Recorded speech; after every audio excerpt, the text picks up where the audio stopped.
Hey, how's it going, guys? Mr. Boss for the win here, and in today's GTA 5 video, we're going to be talking about an interesting topic. What has ruined Grand Theft Auto Online for you? So I saw this post by user Willman249 on the GTA forum site the other day where he posed that exact same question. In fact, he said this: I used to play Grand Theft Auto Online quite a bit back in 2014 on Xbox 360, then in 2005 on PS4, then in 2016, I started playing it less and stopped around 2017. The thing that ruined it for me were the missions getting longer, less rewarding, lower payouts, while items became quite expensive, turning a fun, relaxing experience almost into a day job. Then it was also the other players online. You know the ones that have a if it moves, kill it mentality, or the people that leave a mission when they lose the lead, causing the entire event to fail. One of my favorite updates came in mid-2014 where they added a system where if a player was randomly killing other players, their dot on the map would become red and more visible, and a bounty would be placed on their head. The more they killed the other players, the more red and visible and farther away the dot and larger the bounty on their head. Have they gotten rid of that update since? Tell me what ruined GTA Online for anyone here who don't play it as much as they used to, or either stop playing it altogether. And that's obviously the question I want to hear from you guys in the comments down below. You can still play Grand Theft Auto Online, but what has ruined it for you? Again, let me know what you guys are thinking. Now, this obviously generated a lot of responses, and that is something we are going to be looking at in this video today. And I feel like the users on this thread brought up a lot of very valid points and suggestions. So our first user today, No Homing, said the orbital cannon, explosive, sniper, and homing rockets. Effing homing rockets ruined everything. So let's talk about all three of those right now. The orbital cannon, which was added in the Doomsday Heist update, very controversial. Essentially, pay a certain amount of money, be able to kill someone from the safety of your facility with basically no consequences. I'd say the only thing that balances this is just how expensive it is, either $500,000 or $750,000. That's obviously very pricey. The explosive sniper, for me, I never use the sniper because I'm not good enough to use it. So I don't really see the benefits of this, but I'm sure if it's in the hands of a capable sniper, very powerful.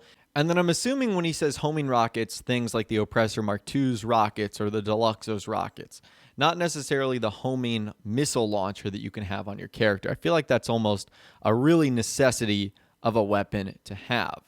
So that's the first response that we ended up getting. Our next response came from a user Rex who said not rank locking certain things. So that's interesting because there are some aspects of Grand Theft Auto Online that are locked to a specific rank. Like, for example, I don't think you unlock the minigun until like rank 120.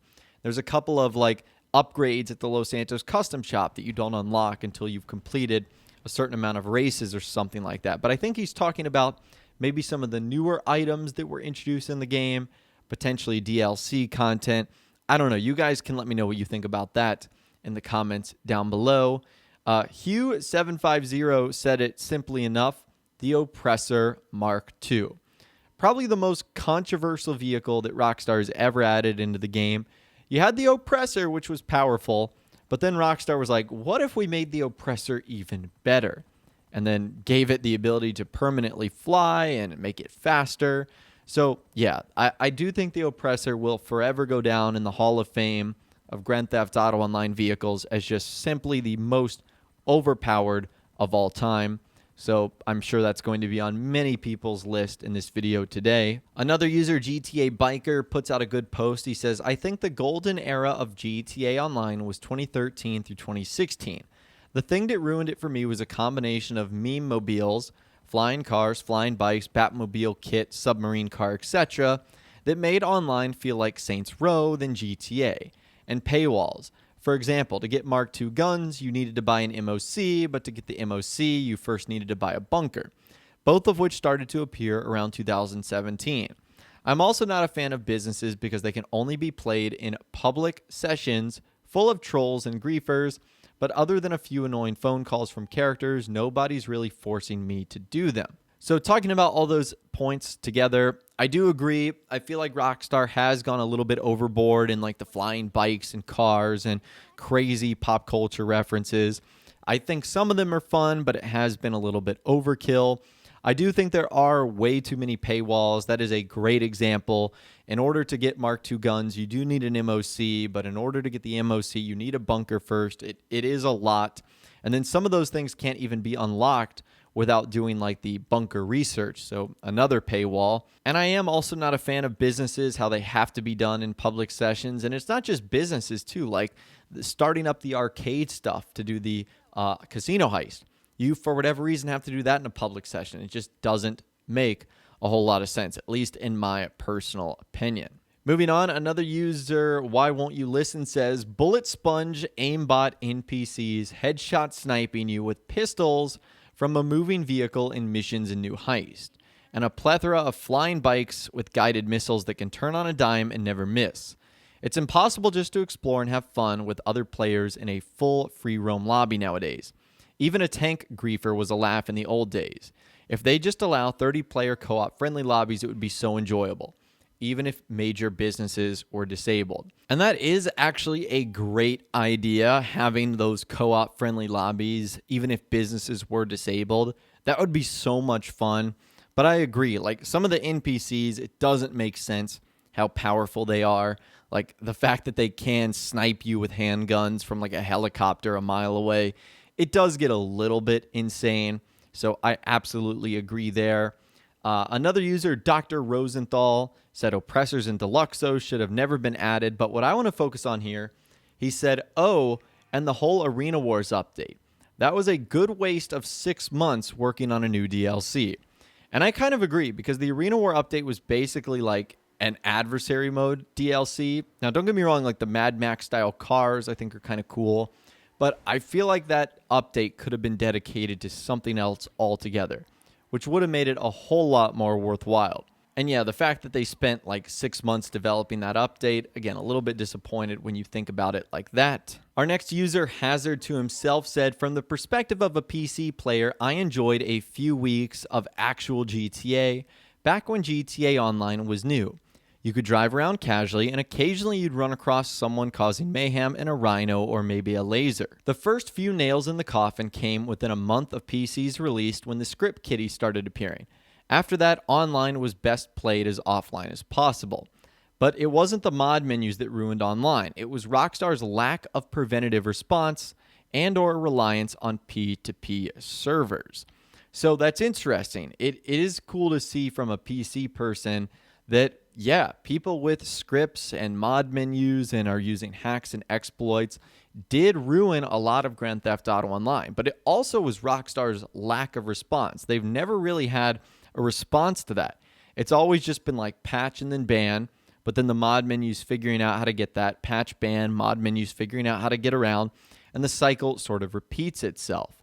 And I completely agree, the servers in online have never been great.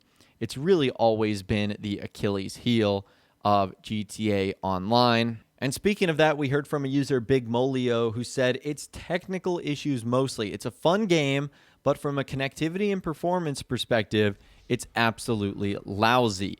And he basically says the issues like saving failed, endless loading screens like when you're trying to enter the Terabyte or the RC Bandito, split sessions where everyone just ends up leaving. And I'm sure many of you guys are going to agree with this user here. And even if you do have good internet, like I feel like I have pretty decent internet, it doesn't matter. Like Grand Theft Auto Online, its connection, its performance, it doesn't seem to be tied to how great your internet is. So I'm hoping that that's something Rockstar can fix, maybe with the standalone version of Grand Theft Auto Online or whatever potentially comes out next from them. Another user, CA42, said, shark cards and the DLCs used to trying to force gullible kids to buy them. I actually don't have a problem with the idea of shark cards. I have a problem with the value of the shark cards that Rockstar has set. Like, I feel like for $100, a Megalodon shark card should give you way more than $8 million in-game cash. I feel like it should at least be doubled to like $16 million or something like that. Again, I'm sure this is going to be a very controversial subject. Nothing like shark cards to stir up the conversation when it comes to Grand Theft Auto. And our final post today comes from Versetti Guy, who says, phone calls. And I agree, the phone calls are a bit obsessive. I feel like this would have been such an easy quality of life fix from Rockstar. Just have the ability to silence your cell phone like you can in real life. I don't understand why this is something they've never implemented. Hopefully that's something we'll see in a future update though. But anyways, those were some of the most common responses when asked the question, what has ruined Grand Theft Auto Online for you? I'd love to hear from you guys in the comments down below. Do you agree with some of the things we said in this video? Do you disagree? Again, let me know what you're thinking down there.